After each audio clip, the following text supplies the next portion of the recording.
ओम शांति। आज के 9 मार्च 2026 আমরা শুনছি সাকার বাংলা মুরলী আজকের মহাবাক্য। এই মহাবাক্যে বাবা বলেছেন, মিষ্টি বাচ্চারা, যেমন বাবার পাঠ হলো সবার কল্যাণ করা, তেমনি তোমরাও বাবার মতো কল্যাণকারী হও, নিজের এবং সবার কল্যাণ করো। এই সময় বাবা আমাদের যে টাইটেল দিচ্ছেন, তোমরা বিশ্ব কল্যাণকারী আত্মা। এই বিশ্ব কল্যাণকারী আত্মা হতে গিয়ে সবচেয়ে বড় যে আমাদের স্মৃতি, যে সে স্মৃতি হলো যে আমাকে বাবার মতো হতে হবে। লৌকিকেও সন্তান সবসময় লক্ষ্য রাখে যে আমার পিতার সম্মান রাখতে হবে, পিতার মূল্যবোধকে ধরে রাখতে হবে, পিতার গুণ নিজের জীবনে ধারণ করতে হবে। ঠিক তেমনি পিতা পরমাত্মা এসে বলছেন, তুমি আত্মা এখন বিশ্ব কল্যাণকারী। তোমার মধ্যে যখন এখন গুণ শক্তি যত বৃদ্ধি পাবে, আর সেই গুণ শক্তি বাস্তবে ঈশ্বরের গুণ শক্তি যদি তোমার মধ্যে থাকে, তাহলে তুমি অবশ্যই বিশ্ব কল্যাণের ব্রতী হতে পারবে। আজকের মুরলী থেকে প্রশ্ন, বাচ্চাদের কোন একটি বিশেষত্ব দেখে বাপদাদা খুশি হয়ে ওঠেন? উত্তর, গরিব বাচ্চারা বাবার যজ্ঞে 8 আনা 1 টাকা পাঠিয়ে দিয়ে বলে, বাবা এর পরিবর্তে আমাদের মহল দিও। বাবা বলেন, বাচ্চারা এই 1টা টাকাও শিব বাবার খাজানায় জমা হয়ে গেছে, 21 জন্মের জন্য তোমাদের মহল প্রাপ্ত হবে। সোদামার দৃষ্টান্ত আছে না? বিনা করিতে বাচ্চারা তোমরা বিশ্বের বাদশাহী পেয়ে থাকো। বাবা বাচ্চাদের এই বিশেষত্ব দেখে খুব খুশি হয়ে ওঠেন। তো বাবা এখন যে সংখ্যাটা বড় কথা নয়, আসলে আন্তরিকতা। যে বাচ্চা যত আন্তরিকভাবে বাবার কাছে সমর্পিত হতে পারবে, তন মন দিয়ে যজ্ঞকে ভালোবাসবে, সেই বাচ্চারাই ঈশ্বরীয় ভাণ্ডারেতে জমা করতে পারবে। এই ঈশ্বরীয় ভাণ্ডার হলো, তো যত জমা হবে তত কাল কণ্টক দূর হবে। আজকের গীত, তোমাকে পেয়ে আমরা সারা জগৎ পেয়ে গেছি, জমি তো জমি, আকাশ আসমানকেও পেয়ে গেছি। ওম শান্তি। মিষ্টি মিষ্টি বাচ্চারা বুঝেছে যে আমরা বাবার কাছ থেকে কি পাই? অবিনাশী উত্তরাধিকার গ্রহণ করছি। তো আমাদের অনেক বড় নেশা, অনেক বড় খুশি, অনেক বড় উৎসাহ। বাচ্চারা বলে, বাবা তোমার শ্রীমত অনুসারে চলে আবারও অসীম জগতের উত্তরাধিকার পেতে চলেছি। কত বড় আমাদের প্রাপ্তি, আর কত সহজ পথ, কোনো নতুন বিষয় নয়। বাচ্চারা নলেজ পেয়েছে, জানে যে সুখধামের উত্তরাধিকার আমরা কল্পে কল্পে পেয়ে থাকি। কল্পে কল্পে 84 জন্ম নিতে হয়। আগের মতোই আমরা অসীম জগতের পিতার কাছ থেকে 21 জন্মের জন্য উত্তরাধিকার পেয়ে থাকি, তারপর ধীরে ধীরে আমরা হারাতে থাকি। বাবা বুঝিয়েছেন, এই অনাদির ড্রামা আগে থেকেই তৈরি করে খেলা, আগে থেকেই তৈরি করা খেলা। রেকর্ড আছে, রেকর্ডেড, সেই রেকর্ডেড খেলা বাবা বলছে তোমরা এখন অনুভব করো। তোমরা জানো ড্রামায় কি আছে? অনন্ত সুখ। শেষে গিয়ে রাবণ দ্বারা তোমরা দুঃখ পেয়ে থাকো। 21 জন্ম, সত্যযুগ ত্রেতাযুগ, তোমাদের কোনো দুঃখের কোনো রকম অংশই থাকে না। আর দাপর যুগ থেকে তোমাদের দুঃখ শুরু হয়। এখন তোমরা সংখ্যায় অল্প, যারা এখন তোমরা ঈশ্বরীয় জ্ঞান প্রাপ্ত করছো। এগিয়ে যেতে যেতে বৃদ্ধি পেতেই থাকবে, এগিয়ে যেতে যেতে বৃদ্ধি পেতেই থাকবে। তোমরা মানুষ থেকে দেবতা হয়ে ওঠো। বাবা আমাদের বারবার সেই স্মৃতি বাবা আমাদেরকে দৌড়াচ্ছেন, যে স্মৃতির দ্বারা যত আমরা সদর্শন চক্রধারী হব, তত আমরা চক্রবর্তী রাজা রানী হতে পারব। অন্তর্মনে অবশ্যই অনুভব হবে যে আমরা কল্পে কল্পে বাবার কাছ থেকে উত্তরাধিকার পেয়ে থাকে। যারাই এসে এই নলেজ গ্রহণ করবে তারা বুঝবে, কি বুঝবে? যে জ্ঞানের সাগর বাবার দ্বারা সৃষ্টির আদি মধ্যর অন্তে নলেজ আমরা পেয়েছি। কারণ তার মধ্যে তখন আর ভক্তি থাকবে না, তার মধ্যে জ্ঞান প্রাপ্ত করার পর ভক্তি বৈরাগ্য হবে এবং কোনো দেহদারির প্রতি সে লটকে থাকবে না। বাবা জ্ঞানের সাগর, পতিতদের পবিত্র করেন, অর্থাৎ মুক্তি, জীবন মুক্তিতে নিয়ে যান। এসব বিষয়ে তোমরা এখনই জানতে পারো। গুরু তো অনেকই করেছ না, শেষ পর্যন্ত গুরুদের ছেড়েও এই নলেজ গ্রহণ করবে। অত্যন্ত বাবা তো দৃঢ় সত্য কথা বলছে যে যখন তোমরা দেখবে যে গুরুদের দ্বারা তোমাদের কোনো রকম জীবন মুক্তি পাওয়ার কোনো রকম চান্স নেই, তখন তোমরা এই গুরুদের ছেড়ে এই নলেজ তোমরা গ্রহণ করবে। তোমরা এই নলেজ এখন পেয়েছ। তোমরা জানো এর আগে কী ছিলে? আগে অজ্ঞান অন্ধকারে ছিলাম। তোমাদের যখন বোধোদয় হয়, তোমাদের যখন দিব্য নেত্র তোমরা যখন পাও, তখন তোমরা অনুভব করো যে আগে আমরা অন্ধকার কুসংস্কারে ছিলাম। সৃষ্টিচক্র কিভাবে ঘুরে সে বাবা, ব্রহ্মা, বিষ্ণু, শঙ্করকে এসব কিছুই জানতাম না। এখন প্রত্যেকটা বাচ্চারই এই অনুভব হবে, সৃষ্টিচক্র কিভাবে ঘুরে জানতাম না, শিব বাবাকে জানতাম না, ব্রহ্মা, বিষ্ণু, শঙ্কর এসব কিছুই জানতাম না। এখন জেনেছি আমরাই বিশ্বের মালিক ছিলাম। সুতরাং বাচ্চাদেরকে আরও নেশা চড়াচ্ছে। বাবা বলছেন তোমাদের বুদ্ধিতে নেশা, অর্থাৎ কোন নেশা? ঈশ্বরীয় নেশা থাকা উচিত। বাবাকে আর সৃষ্টিচক্রকে স্মরণ করা উচিত। অল্প আর বে, ঈশ্বর এবং বাদশাহী। বাবা জানেন তোমরা কিছুই জানতে না, না বাবাকে না রচনাকে জানতেন। তোমরা সম্পূর্ণ সৃষ্টির মানুষ মাত্রই, না বাবাকে না রচনার আদি মধ্যকে তোমরা জানতে। এখন তোমরা শূদ্র থেকে ব্রাহ্মণ হয়েছ। তোমাদের এখন পবিত্র জন্ম, মর্জিবা জন্ম। বাবা তার বাচ্চাদের সাথে কথা বলছেন। অসংখ্য বাচ্চা, বাবার সেন্টারও অনেক, এখন তো আরও অনেক সেন্টার খুলবে।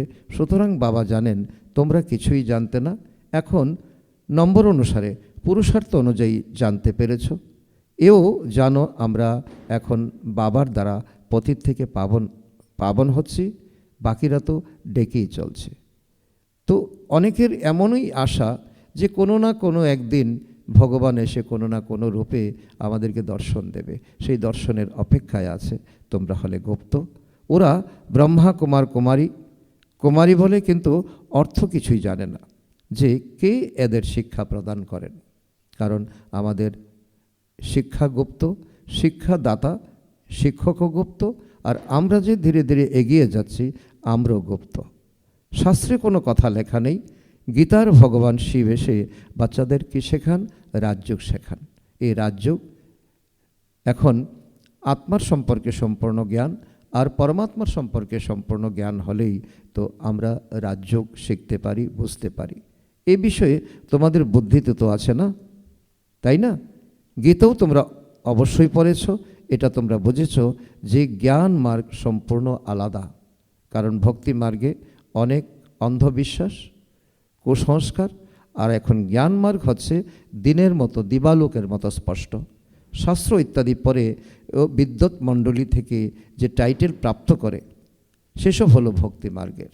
কারণ সেখানে কম্পিটিশন, সেখানে দেহবোধ। আর এখানে জ্ঞান মার্গে বাবা প্রথমেই বলছে যে বাচ্চারা দেহ অভিমানকে ত্যাগ করো, দেহি অভিমানী হও। এই ঈশ্বরীয় নলেজ ওদের মধ্যে নেই। বাবা এসেই রচনার আদি মধ্য অন্তের নলেজ প্রদান করেন। বাবাই এসে তোমাদের বুদ্ধির তালা খুলে দেন। মায়া কি করেছিল? গদ্রেজের তালা লাগিয়ে দিয়েছিল। তোমরা জানো আমরা কি ছিলাম, এখন কি হয়েছি? বুদ্ধিতে সম্পূর্ণ চক্র এসে গেছে। শুরুতে কিছুই জানতে না, প্রতিদিন একটু একটু করে জ্ঞানের তৃতীয় নেত্র তোমাদের খুলতে থাকে। তোমরা এখন রোজ প্রতিদিন সত্যনারায়ণের কাহিনী শুনছ, তিজরির কথা শুনছ। এটাও কেউ জানে না যে ভগবান কবে এসেছিলেন, তিনি কে, যিনি এসে গীতা জ্ঞান শুনিয়েছিলেন। তোমরা বাচ্চারা এখন জেনেছ, বুদ্ধিতে সম্পূর্ণ চক্রের জ্ঞান আছে। পরাজয়ের সময় কিভাবে তোমরা পাপের পথে এগিয়ে যাও এবং কিভাবে সিঁড়ি বেয়ে নিচে নেমে আসো, চিত্রের প্রত্যেকটি বিষয়কে স্পষ্টভাবে ব্যাখ্যা করা হয়েছে। তো আমাদের ঈশ্বরীয় চিত্র যে 84 জন্মের উত্থান আর পতনের ইতিহাস, তার মধ্যে সম্পূর্ণ স্পষ্টভাবে উল্লেখ আছে। যখন আমরা পরাজয় হয়েছি, যখন দাপর যুগে মায়া যখন আমাদের বুদ্ধি ভ্রষ্ট করে দিয়েছে, তখন কিভাবে আমরা তরতর করে নিচে নেমে এসেছি এবং পাপের দিকে আমরা এগিয়েছি। আর এখন যখন আমরা জ্ঞান পেয়েছি, তখন আমরা তো বাবা আমাদের কত সুন্দর লিফট দিচ্ছেন, তরতর করে আমরা ওপরে উঠছি। 84 জন্মের সিঁড়ি কিভাবে নেমে আসে আবার অবতরণ করে, পতিত পাবন কে তোমাদের পতিত বানিয়েছে, এসব বিষয় এখন তোমাদের কাছে স্পষ্ট হচ্ছে। এখন সব কিছুই তোমরা জেনেছ। ওরা তো গাইতেই থাকে, পতিত পাবন জানেই না, পতিত পাবন কে জানেই না, রাবণ রাজ্য কবে থেকে শুরু হয় জানেই না, কবে থেকে পতিত হওয়া শুরু হয়। এসব প্রশ্নের উত্তর ভক্তিতে কারো কাছে নেই। এই নলেজ হলো আদি সনাতন দেবী দেবতা ধর্মাবলম্বীদের জন্য। বাবা বলেন, আমি আদি সনাতন দেবী দেবতা ধর্মের স্থাপনা করেছিলাম কলিযুগের শেষে, সত্যযুগের শুরুতে, সঙ্গম যুগে, কল্পের সঙ্গম যুগে আমি এসেছিলাম এবং প্রত্যেক কল্পের সঙ্গম যুগে আমি আসি। ওয়ার্ল্ডের এই হিস্ট্রি জিওগ্রাফি বাবা ছাড়া আর কেউ বোঝাতে পারে না। তোমাদের কাছে এটা যেন এক কাহিনী, কারণ জীবনকে এখন তোমরা মূল্যায়ন করতে বুঝেছ, জানতে পেরেছ যে এটা যেন একটা কাহিনী। তোমরা জানো আমরা এখন হিস্ট্রি জিওগ্রাফি পড়ছি, কিভাবে আমরা রাজ্য প্রাপ্ত করি এবং পুনরায় হারিয়ে ফেলি। এ হলো অলৌকিক বিষয়। আমরা 84 চক্র কিভাবে ঘুরেছি, বিশ্বের মালিক ছিলাম আমরা। তারপর রাবণ তা ছিনিয়ে নিয়ে গেছে, কারণ সত্যযুগে ত্রেতা যুগে আমাদের কাছে সম্পত্তি ছিল অটুট, তখন মায়া রাবণ ছিল না, আর সেই সম্পত্তি ছিল গ্যারান্টেড সম্পত্তি। তারপর দাপর যুগ থেকে মায়া আমাদের থেকে সব কিছু ছিনিয়ে নিয়ে গেছে। এই নলেজ বাবাই এসে দিয়ে থাকেন। মানুষ দশহরা ইত্যাদি কত উৎসব পালন করে থাকে, কিন্তু তাদের কাছে কোনো জ্ঞান নেই।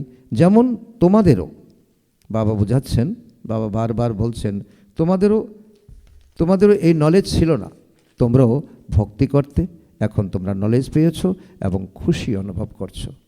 তোমাদের মতো খুশি দুনিয়ার কোনো মানুষের কাছে নেই। নলেজ খুশি দিয়ে থাকে, অলৌকিক ঈশ্বরীয় জ্ঞান খুশি প্রদান করে। বাবা এসে তোমাদের ঝুলি ভরপুর করে দিচ্ছেন। অন্তিম সময়ে তোমরা খালি হাতে নয়, ভর্তি হাতে তোমরা যাবে। বলা হয় না ঝুলি ভরে দাও। তো বাবা বলেন, তো এই জন্য তো কার উদ্দেশ্যে বলা হয়, সাধু সন্ন্যাসীদেরকেও বলা হয় না, ভোলানাথ শিবকে বলে, তার কাছেই ভিক্ষা প্রার্থনা করে। তোমাদের তো খুশির কোনো কিনারা নেই, তোমরা এখন অতীন্দ্রিয় খুশিতে আছো। তোমাদের অতীব খুশি হওয়া উচিত। বুদ্ধিতে কত নলেজ ধারণ হয়ে গেছে, অসীম জগতের পিতার কাছ থেকে অবিনাশী উত্তরাধিকার প্রাপ্ত করেছ। সুতরাং এখন নিজের এবং অন্যদের কল্যাণ করতে হবে। আগে তো একে অপরের অকল্যাণই করতে, কেননা আসুরি মতের ছিলে। এখন তোমরা শ্রীমত অনুসারে চলো, সুতরাং নিজেরও কল্যাণ করতে হবে। তোমাদেরও ইচ্ছে হয় এই অলৌকিক ঈশ্বরীয় পড়াশোনা যেন সবাই করে, সেন্টার খোলে। বাচ্চারা বলে, বাবা প্রদর্শনী দাও, প্রজেক্টর দাও, আমরা সেন্টার খুলব। আমরা যে নলেজ পেয়েছি, যার মধ্যে অনন্ত খুশির পারদ বৃদ্ধি পেতেই থাকে, তা অন্যদেরও অনুভব করাবো। এখন বাবা বলছে যে এক মোমবাতি দিয়ে হাজারো মোমবাতি তোমরা জ্বালাও। দুনিয়ার সকল মানুষ এখন দুঃখে আছে, পীড়ায় আছে, তাদেরকে এখন তোমাদের খুশির ঠিকানা দাও। ড্রামা অনুসারে পুরুষার্থ চলতেই থাকবে। বাবা এসেছেন পুনরায় ভারতকে স্বর্গ করে তুলতে। তোমরা জানো, প্রথমে আমরা নরকবাসী ছিলাম, এখন স্বর্গবাসী হতে চলেছি। এই চক্র তোমাদের বুদ্ধিতে সবসময় ঘোরা উচিত, যাতে খুশিতে থাকে। কারণ চক্র ঘুরলে, কারণ এখানে বাবা কি বলছেন, বৃত্তি, তোমাদের মনোবৃত্তি সবসময় যাতে সেই পজিটিভ বিষয়ে থাকে আর তাতে তোমাদের খুশি, তোমাদের অটুট থাকবে। অন্যদের বোঝানোর জন্য যেন নেশা বা আগ্রহ থাকে। আমরা বাবার কাছ থেকে নলেজ গ্রহণ করছি। অন্যান্য ভাই বোন যারা জানে না তাদেরও পথ বলে দেওয়া উচিত। এটা তোমাদের ধর্ম, কারণ তোমরা এখন বিশ্ব কল্যাণকারী আত্মা। যেমন বাবার পাঠ হলো সবার কল্যাণ করা, তেমনি আমাদের পাঠ হলো সকলের কল্যাণকারী হয়ে ওঠা। বাবা আমাদের কল্যাণকারী বানিয়েছেন, সুতরাং নিজের কল্যাণও করতে হবে, অন্যদেরও কল্যাণ করতে হবে। বাবা বলেন তোমরা অমুক সেন্টারে যাও, গিয়ে সার্ভিস করো। এক জায়গায় বসেই শুধু সার্ভিস করো না। বাবা বলছে বিহঙ্গ মার্গের মতো তোমরা এখন তো আজ এখানে কাল সেখানে তোমরা সেবা করতে থাকো। যে যত বিচক্ষণ হবে তার ইচ্ছা ততই জাগ্রত হবে। যে সার্ভিস করবে, অমুকে নতুন সেন্টার খুলেছে, এটা তো জানে কে কে সার্ভিসেবল, কারা আজ্ঞাকারী, বিশ্বাসযোগ্য। অজ্ঞানকালেও একজন পিতা তার অযোগ্য সন্তানদের প্রতি অসন্তুষ্ট হন। অসীম জগতের পিতা বলেন আমি খুব সহজভাবে বুঝিয়ে বলি, এতে ভয় পাওয়ার কিছু নেই। যে করবে সে পুরস্কার পাবে। অভিশাপ দেওয়া, অসন্তুষ্ট হওয়ার কোনো প্রশ্নই আসে না। বাবা এখানে আমাদেরকে শিক্ষা দিতে এসেছেন। যে শিক্ষা গ্রহণ করবে আর সেই তার শিক্ষার মর্যাদা পাবে, পদ পাবে। বাবা বলেন কেন তোমরা ভালোভাবে সেবা করবে না? কারণ এটা তো তোমাদের পদ মর্যাদা বাড়াবে। কেন নিজের এবং অন্যদের উপকার করবে না? কারণ এটা কখনো বিফল যাবে না। যে করবে তার তত খাজানা বৃদ্ধি হবে। যত অন্যদের উপকার করবে বাবা ততই তোমাদের প্রতি সন্তুষ্ট হবেন। বাবা দেখবেন বাগানের এই ফুল কত সুন্দর। এসব হলো ফুলের বাগান। বাগান দেখার জন্য বাচ্চারা বলে বাবা আমি একটা সেন্টারে যাব, তারা কি ধরনের ফুল এবং কিভাবে পরিষেবা দিয়ে থাকে দেখব। গেলেই তা জানা যাবে। খুশিতে কিভাবে নৃত্য করে। ঘুরে এসে বাবাকে বলে বাবা অমুককে বুঝিয়েছি, আজ আমার স্বামী ভাইকে নিয়ে এসেছি, ওদের বুঝিয়েছি যে বাবা এসেছেন, তিনি কেমন হিরোতুল্য জীবন তৈরি করে দিচ্ছেন। তাদের শুনে মনে হয়েছে আমরাও গিয়ে দেখি। কারণ নিজের খুশি যখন জাগ্রত হবে তখন তুমি অন্যদের জাগাতে পারবে। সুতরাং বাচ্চাদের মনে যেন যখন উৎসাহ জাগে তখন তারা অন্যদেরকে নিয়ে আসে। এটাই হলো প্রকৃত সেবা। আর এভাবেই এক মোমবাতি থেকে হাজার মোমবাতি তৈরি হয়, হাজার হাজার মোমবাতি জ্বলে ওঠে। ওয়ার্ল্ডের হিস্ট্রি জিওগ্রাফিকে জানা উচিত।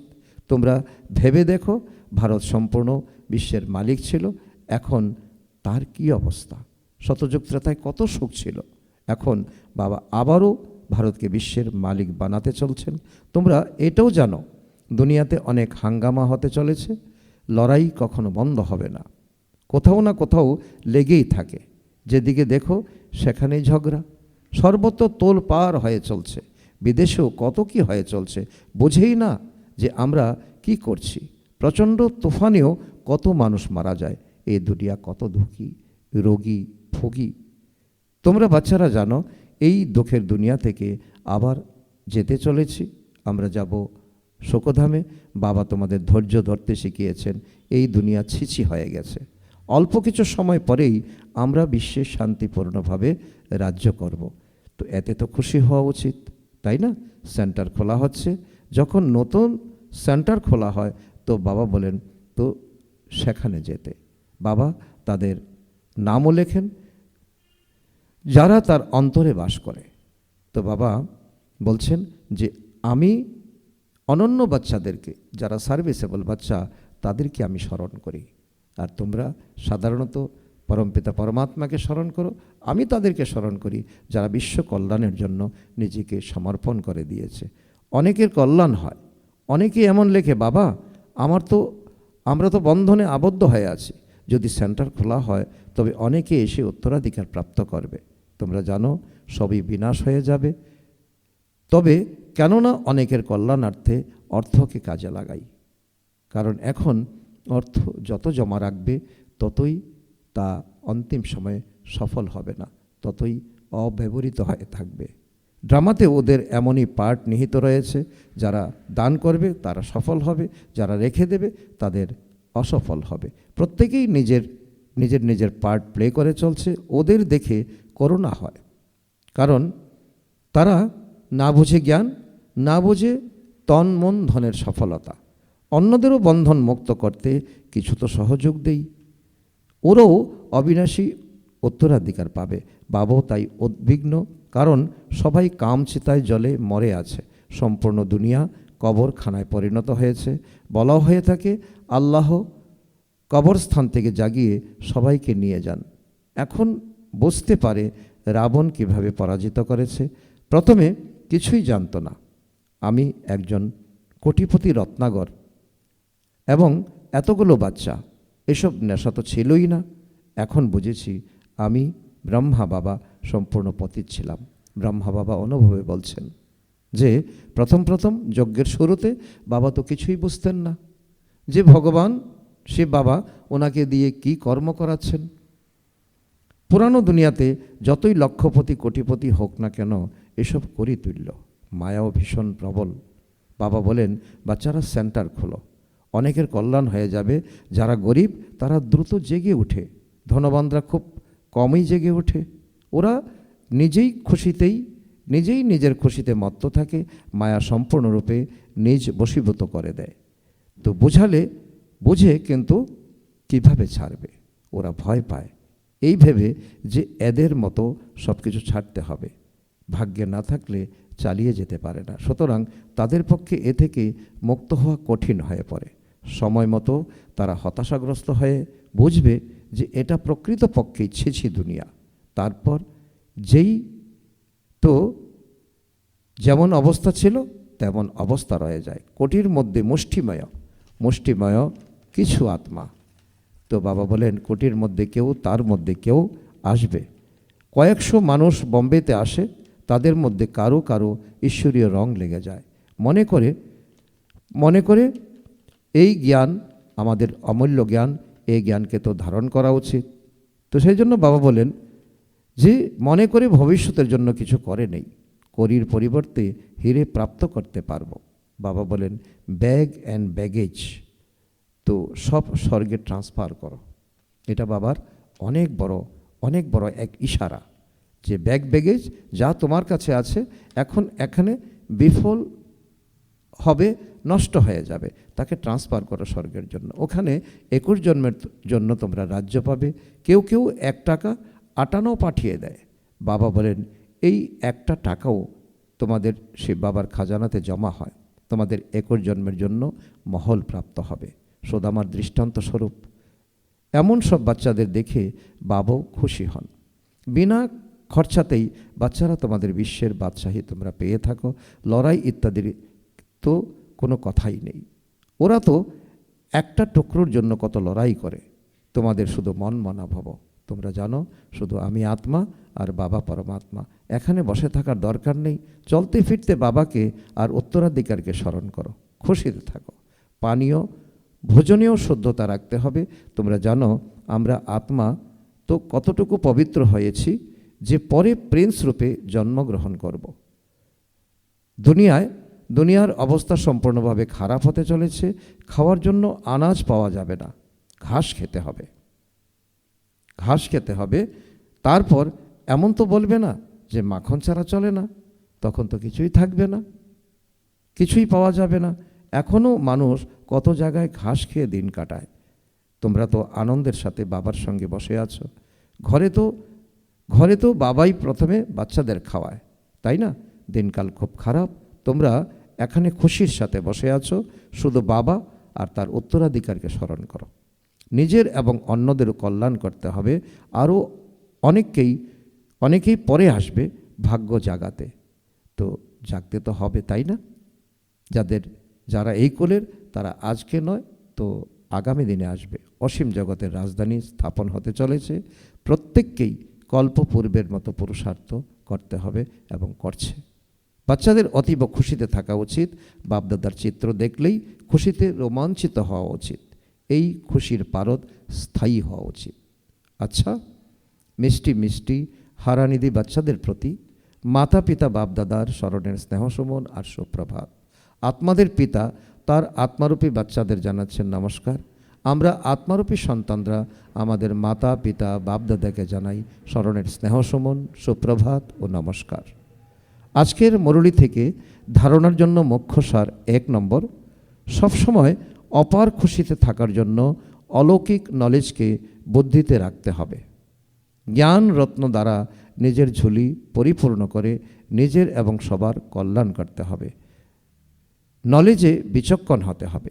নাম্বার 2, ভবিষ্যতে 21 জন্মের জন্য রাজ্যভাগ্য অধিগ্রহণ করার জন্য নিজের ব্যাগ আর ব্যাগেজ সব ট্রান্সফার করে দিতে হবে। এই ছিছি দুনিয়া থেকে মুক্তি পাওয়ার জন্য যুক্তি রচনা করতে হবে। আজকে বাপ দাদা মাত পিতার মধুর বরদান বাচ্চাদের প্রতি। এক বাবার লাভে লাভলীন থেকে সদা চর্তি কলার অনুভবকারী সফলতা মূর্তি ভব। এক বাবার লাভে লাভলীন থেকে সদা চর্তি কলার অনুভবকারী সফলতা মূর্তি ভব। সেবাতে বা নিজের চর্তি কলাতে সফলতার মুখ্য আধার হলো এক বাবার সাথে অটুট ভালোবাসা। বাবাকে ছাড়া আর কিছুই দেখবে না। সংকল্পেও বাবা, বাণীতেও বাবা, কর্মেও বাবার সাথ। এরকমই লাভলীন আত্মা একটা শব্দ যদি বলে তো তার স্নেহের বাণী অন্য আত্মাদেরকে স্নেহতে বেঁধে দেয়। এরকম লাভলীন আত্মার এক শব্দ বাবা শব্দই জাদুর মতো কাজ করে। তারা আত্মিক জাদুঘর হয়ে যায়। আজকের স্লোগান, যোগিত আত্মা হলো তারা যারা অন্তর্মুখী হয় লাইট মাইট রূপে স্থিত থাকে। যোগিত আত্মা হলো তারা যারা অন্তর্মুখী হয়ে লাইট মাইট রূপে স্থিত থাকে। আজকের অব্যক্ত ইশারা, নিশ্চয়ের ফাউন্ডেশনকে মজবুত করে সদা নির্ভয় আর নিশ্চিন্ত থাকো।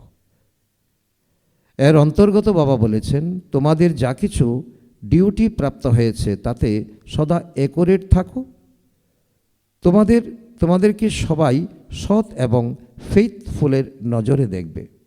এখানেও যারা অ্যাকুরেট সেবা করে তারাই হলো বাবার ফেইথফুল বাচ্চা। এক হলো বাবার উপর সম্পূর্ণ ফেইথ, আর এক হলো বাবার সাথে সেবাতেও ফেইথফুল। এরকম ফেইথফুল নিশ্চয় বুদ্ধি বাচ্চারা সদা বিজয়ী আর নিশ্চিন্ত থাকে।